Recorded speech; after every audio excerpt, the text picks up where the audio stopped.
Lectura del Santo Evangelio según San Mateo. En el tiempo Jesús fue a su ciudad y se puso a enseñar en su sinagoga. La gente decía admirada: ¿de dónde saca este sabiduría y estos milagros? ¿No es el hijo del carpintero? ¿No es su madre María y sus hermanos Santiago, José, Simón y Judas? ¿No viven aquí todas sus hermanas?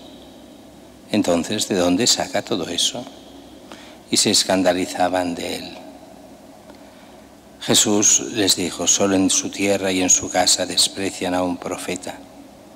Y no hizo allí muchos milagros por su falta de fe.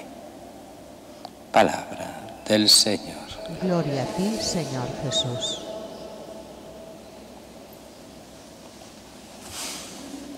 En la primera lectura, Jeremías, que es de esos momentos difíciles del pueblo de Judá, el reino del sur, el reino del norte ya ha caído hace tiempo y ha desaparecido del mapa, pero ahora le toca el turno a Judá.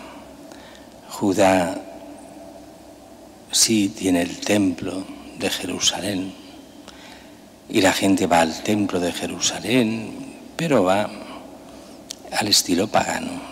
¿Cuál es el estilo pagano? Es el estilo en el cual la vida no importa lo que uno haga, el bien o el mal, pero se va al templo, ofrece una ofrenda, se compra al ídolo y que el ídolo pues dé beneficios.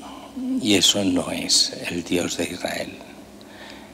El Dios de Israel exige una vida santa, exige una vida de acuerdo con las enseñanzas del Decálogo. En ese caso, en el Antiguo Testamento, de los 10 mandamientos, al menos, sin contar todo el libro del Levítico y otros, pero sobre todo al menos el Decálogo. Y el pueblo no está dispuesto, los sacerdotes no están dispuestos en el Antiguo Testamento, en ese momento.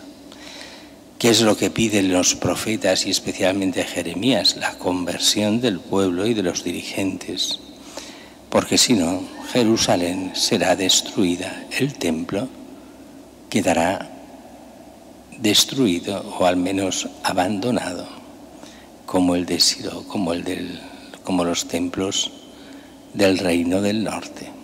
Bueno, ante los profetas que anuncian la verdad hay dos salidas: o se hace caso al profeta o se pone uno contra el profeta. Y eso demuestra cómo es cada uno. El que reconoce al profeta que uno es pecador y que se ha de convertir, entonces acepta al profeta. El que tiene la soberbia encima, creyéndose bueno, siendo un desastre, ese lo que hace es ponerse contra el profeta. Eres reo de muerte. Y querrán matar al profeta Jeremías. Iremos viendo toda esta historia los próximos días del profeta Jeremías. Mientras que el Evangelio de hoy es un Evangelio corto, fácil, aunque tiene sus cosas. Jesús va a Nazaret en el Evangelio de Mateo. Aquí en el Evangelio de Mateo va a su ciudad, va a Nazaret, su ciudad, bueno, su pueblo. Nazaret era bien pequeño. Va a la sinagoga y la gente se pone a enseñar a Jesús. La gente se admira en parte, pero es una admiración llena como de resentimiento, con 5 preguntas que se hacen, y esas 5 preguntas son para intentar ir contra Jesús. ¿De dónde saca esta sabiduría y estos milagros? Segunda, ¿no es el hijo del carpintero? Tercera, ¿no es su madre María y sus hermanos Santiago, José, Simón y Judas? ¿No viven aquí todas sus hermanas? ¿De dónde saca todo eso? Y se escandalizaban a causa de él. O sea, no le quisieron hacer caso en nada.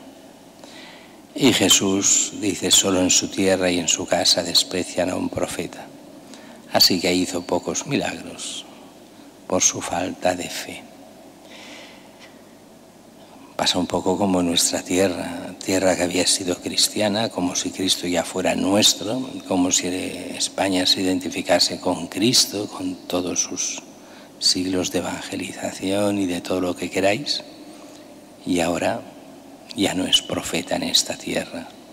A Cristo se le saca de la vida, del mundo, pero los profetas continúan anunciando a Cristo. Recordemos, cada cristiano es profeta por su bautismo, o sea, el que habla en nombre de Dios. Y en nombre de Dios, como decía Juan Pablo II y decían todos los papas últimos,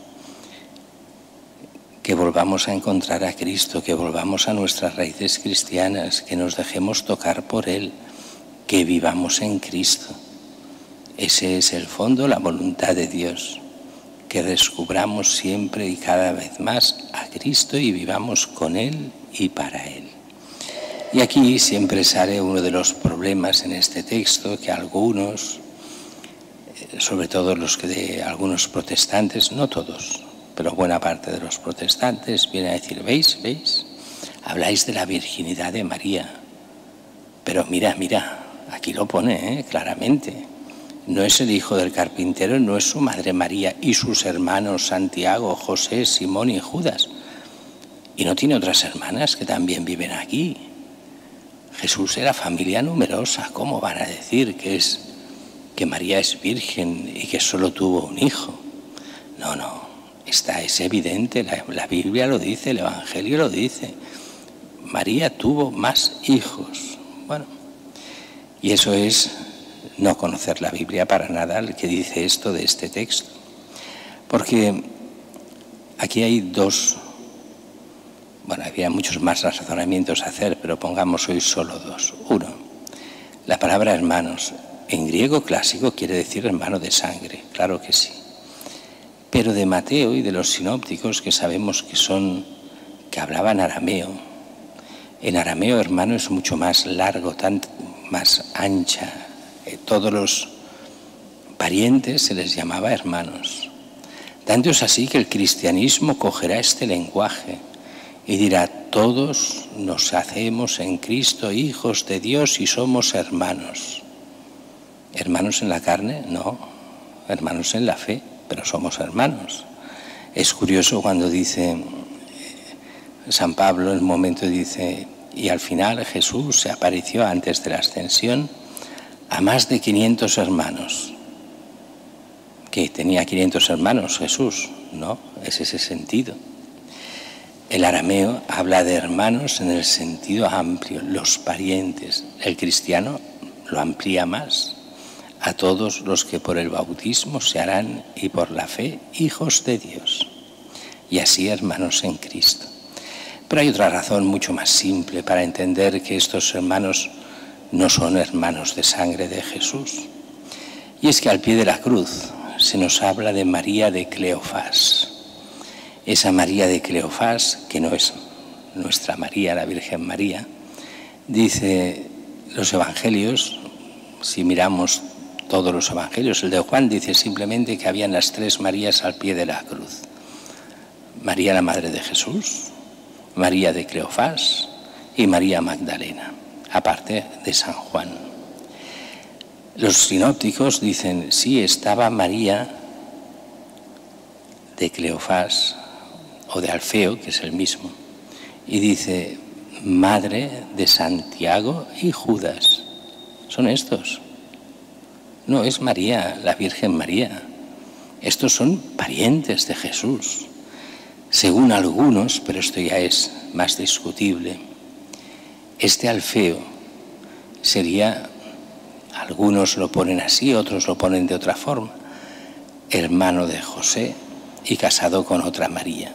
No lo sabemos si esto es así exactamente o no, pero sí que tenemos la certeza por los mismos evangelios que ese Santiago el menor, al que llaman hermano de Jesús, en realidad no es hermano de Jesús, sino es primo de Jesús, hijo de María de Cleofás. O sea, María casada con Cleofás, que no es la Virgen María, es otra. O sea, que cuando os digan, oh no, mira, lo dice la Biblia, dices, cuidado Cuando la Iglesia Católica enseña que María es virgen y solo tuvo un hijo, y por obra del Espíritu Santo, es porque es así. Y cuando alguien nos traiga textos diciendo, no, mira, la Biblia dice que tenía esto y tal, desconfiad siempre y estudiad qué es lo que pasa. Y os daréis cuenta que la Iglesia Católica, con sus 2000 años, en aquello que ha enseñado dogmáticamente desde siempre, continúa teniendo razón. Hay como un mal hábito de algunos cristianos de pensar, bueno, todo lo de antes del concilio se equivocaban y todo estaba mal y ahora hemos descubierto la verdad. Y claro, es una verdad que no es la de antes, es otra. Tontos, quien piense así, os han engañado como a chinos. No hay una, como decía muy bien Benedicto XVI, no hay una ruptura antes del Vaticano II y después del Vaticano II, sino que es la misma Iglesia. Y los documentos del Concilio Vaticano II no van contra lo que hubo antes del concilio, sino al revés, a explicitar nuestra fe y explicitar nuestras obras, para que juntos podamos reflexionar siempre más, buscar siempre el bien y en Cristo llegar a la vida eterna.